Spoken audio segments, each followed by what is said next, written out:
नास्ति, पहला कारण है कि कोई सत्य बोलने वाला नहीं मिल रहा, ये कलयुग का पहला लक्षण।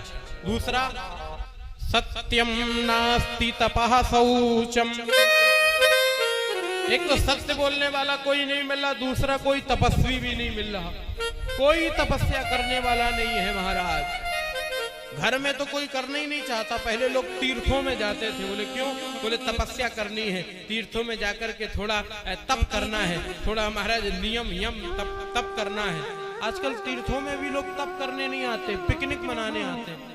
मैं तो वृंदावन में ही रहता हूँ, आपको बड़ा ताज्जुब होगा ये सुन करके, मैं भी बड़ा परेशान होता हूँ। जब मैं रहता हूँ तो अक्सर लोगों के फोन आते हैं, महाराज आज हम वृंदावन आ रहे हैं। हमने कहा भैया आओ, स्वागत है। कितने रूम में एसी लगी है, और वो एसी में कितने बेड है, डबल बेड है, सिंगल बेड है?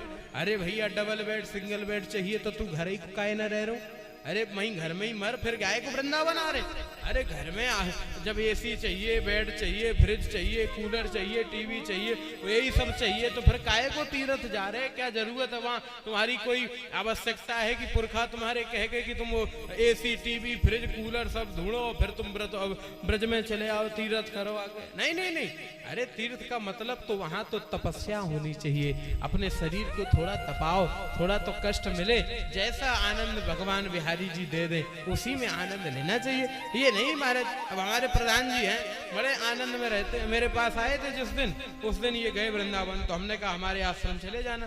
बोले गुरुजी हम ऐसी जगह जाते हैं जहाँ कुछ हो ही ना, कलयुग से विपरीत, कलयुग का स्पर्श ही नहीं है। टटिया स्थान हमारे वृंदावन में एक लौती ऐसी जगह है, टटिया स्थान में, वहाँ बिजली है ही नहीं, बिजली नहीं जाती, पानी की मोटर से नहीं है, कुआई का पानी आएगा, लेकिन वहाँ कोई बिजली का स्थान नहीं है। हमारे टटिया स्थान वाले महाराज जी कहते हैं हमें जरूरत नहीं, कोई मोबाइल नहीं, कोई वाईफाई नहीं, कोई सिस्टम नहीं, ना एसी न कूलर, आनंद में रहो, उसी ठंडक में, उसी में आनंद आता है। जाते हैं ना आप लोग टटिया स्थान में जाते हैं, तो ऐसी स्थान पर तपस्या करो। तपस्या का मतलब ये तप विहीन जो जीवन हो गया है, यही कलिकाल का दूसरा लक्षण है। पहला सत्य, दूसरा तप। सत्यम नास्ति तपः शौचम, तीसरी स्थिति है शौचम। शौचम का अर्थ होता है पवित्रता। पवित्रता का भी बहुत हिराश हुआ कलिकाल में, पवित्रता का तो इतना बुरा हाल है साहब, अब हम क्या बताएं। उस कानपुर देहात के उस क्षेत्र में मैं कथा कर रहा हूं, जहां कभी मैंने सुना था पूर्वजों के मुख से कि ये वही क्षेत्र था कि यहाँ भोजन जब किया जाता था तो यहाँ के बूढ़े बुजुर्ग बैठे हैं, इन्होंने अपने पिताजी लोगों को देखा होगा ऐसे करते हुए कि भोजन जब करेंगे तो चौकियाँ लगती थी, और चौका उतनी सवेरे सवेरे फिर चौका झाड़ा जाएगा और चौका पोता जाएगा, और जब भोजन बनेगा तो ये चौकियाँ लगाएंगे, और एक ही धोती पहनते थे, वही धोती ओढ़ते थे, उतनी धोती पहन के ही भोजन करते थे। बोलो आप लोगों में से किसी ने देखा कि नहीं देखा?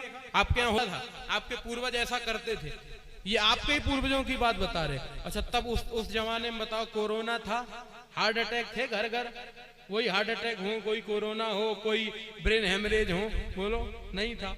अब आजकल स्थिति तो यही खराब हो गई, शौचम जो पवित्रता है उसका बहुत हिरास हो गया आजकल। पहले के जमाने में आपके ही पूर्वज, आपके ही पिताजी, आपके ही दादा जब एक चौकी पर एक धोती पहन करके केवल भोजन किया करते थे, वो भोजन में इतनी शुद्धता का ध्यान होता था। वो आजकल स्थिति ये है, ना आदमी हाथ धो रहा, ना पैर धो रहा, जूता पहने, ना कोई मतलब है। गया गेस्ट हाउस में उन्हें प्लेट उठाई, यू नहीं देखना महाराज की बात धोई गई प्लेट की नहीं धोई गई, वो में लाइन से लगी है, और कहना क्या बोलते बफर सिस्टम में जो नहीं होती, वो जानवर जैसी लिडौरी महाराज लाइन नहीं लगी, जाए चाहे जो शुरू हो जाए, न कोई पूछ रहा न बताए रहा कौन ने खाया, किसने छुआ, किसने क्या किया। ऐसी पवित्रता का हिरास हुआ है साहब। ये बात मैं हंस करके सुना जरूर रहा हूं, लेकिन ये सुन लो, वेद कहता है अन्न शुद्धि मन शुद्धि ही, ये वेद वाक्य है। जैसा खाएगा अन्न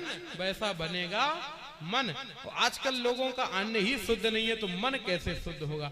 इसलिए अन्न को शुद्ध हो, ये अन्न शुद्ध खाना चाहिए कैसे भी हो। आजकल जो पहले स्थिति है ये, इससे बहुत ध्यान रखते थे पूर्वज, ये अन्न शुद्ध ही मतलब अन्न को शुद्ध हमेशा प्राप्त करते थे।